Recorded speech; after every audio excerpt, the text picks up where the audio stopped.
everyone, it's Sam here, and today I'm going to show you how to make this gorgeous card. It all folds flat into a 6x8 envelope, and then when you bring up the sides you have that bendy band at the front, which looks really fun, and I've created this aperture as well so you can have a little diorama in there. I have done similar to this before, I've done quite a few of this box style, but I haven't added the bar to the front, which I think gives it a completely different look. It's very easy to make. You can use any shape die for your aperture. You don't even have to have the aperture, so it's also a no dies needed kind of card as well, which I know lots of you like. So let's get started and I'll show you how to make it. The products I'm using today is the papers here from my Going Full Circle paper pad. Some really lovely designs, but you can see a really pretty floral there that I've already prepared. And then the die, the yummy die, this one here is from my diorama frame set, and then I'm going to be using the cake from my cake and cocktails set. But you can obviously use anything to decorate yours. So I've got two pieces here of 8x6, and along the 8-inch side on both of the pieces you're going to score at 1, 2, 6 and 7. Okay, and you want to create a valley and a mountain, and a valley. You want the sides to fold in like this, and you'll have two pieces like so, and we're going to stick them back to back. But before we stick them together, I want to add the bottom bendy part, which is optional, and I also want to cut an aperture into the front. So I'm going to have the shiny side. This is an old cardstock. It was Creative Craft Product. It was their shimmer card. I'll give you the measurements for these. Now I have cut 2, but I'm not sure I'm going to add one on the back. I might do 2 on the front, I'm not sure. But you could have 1 to 4 of these if you want to do 2 on the front and 2 on the back.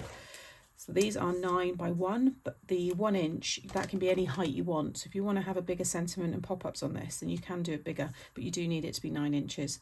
Along the long side, you're going to score at 1/2 and 8.5. And then you want to add a curve into it. Now I've stamped on this one, so stamp first if you're going to do that, and then you can add your curve. Okay, so that will just bend out naturally when the card's open, but it will also still fold flat. So these are the mats and layers for the middle, the front part. You may not want to cut an aperture. You can just stick that on the front, stick your detail on there, and have the kind of bit that pops out. But I want to change mine a little bit. So I've got one piece of 3 3/4 by 5 3/4, and then the pattern paper is 3.5 by 5.5. Stick those together, and then I'm going to cut my aperture. I'm going to use an oval die through these two first, then I'm going to lay it down onto this piece to line it up, and then I can cut that out. You could stick it down if you're just doing a mat and layer, and then it will cut through both of these layers, but I think the thick gold cardstock plus the paper, and then this is a heavy weight as well, the die isn't going to go through all 3 layers. So I'm going to do this one first. Now I want to bring it slightly further up to the top, and the aperture size is 3 by 3 3/4. It can be any shape, any size you want, as long as it's, you know, you're going to be able to see what it is that's going to be stuck behind it. Okay, so that's cut through perfectly. Next I'm going to stick this one down, and then I'm going to cut it out.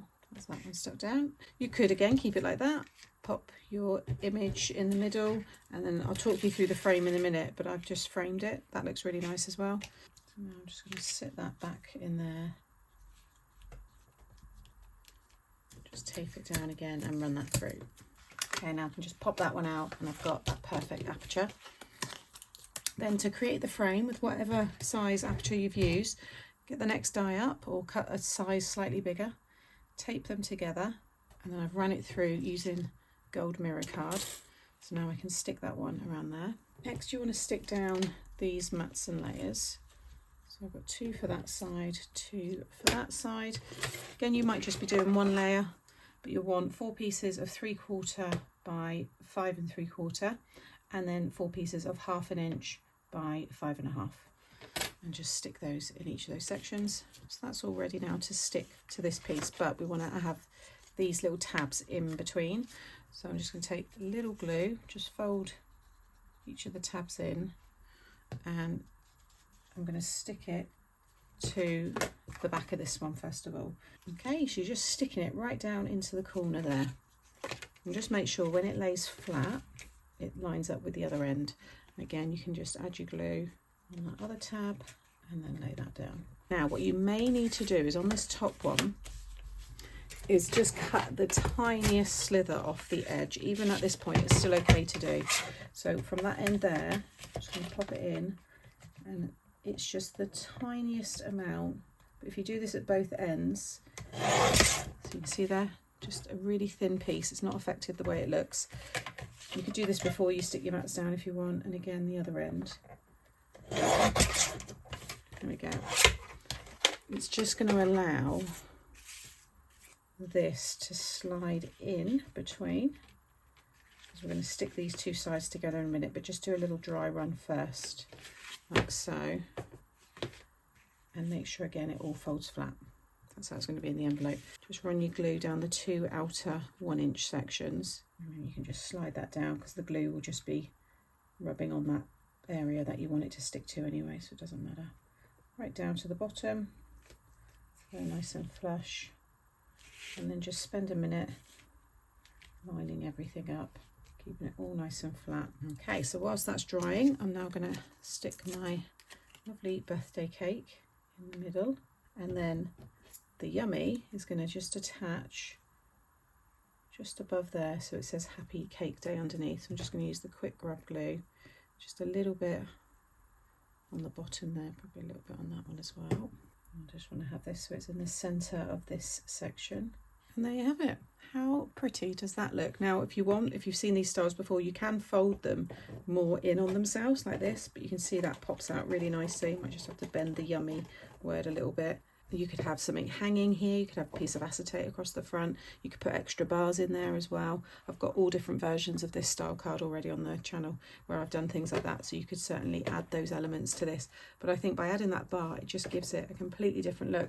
Now, I didn't add the other one, but you would just stick another one above, so that would look really good. See, from the top there. Again, this could be a scene, like a space scene. You could have different, like, planets hanging down here and all inside. I think that looks really good.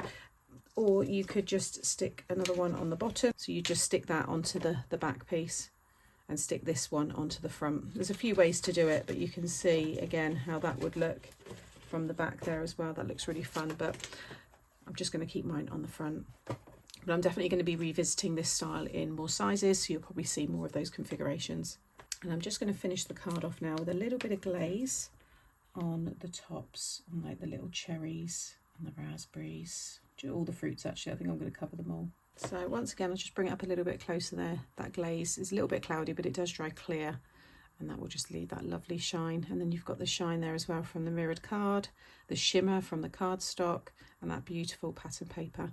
I think it's all come together really nicely. You've also got all your space on the back there to write your message, and that one will all fold flat and go into a 6x8 envelope. So I hope you've enjoyed this fun fold from me today. I will pop this into the playlist of all of these other similar card styles that I've done before, so you might want to go and check that out for some more inspiration. Products that I've used will all be linked in the description box below. Make sure you're subscribed so you don't miss out on any future video, and make sure you give the video a thumbs up if you've enjoyed it. Take care, and I'll see you in the next one.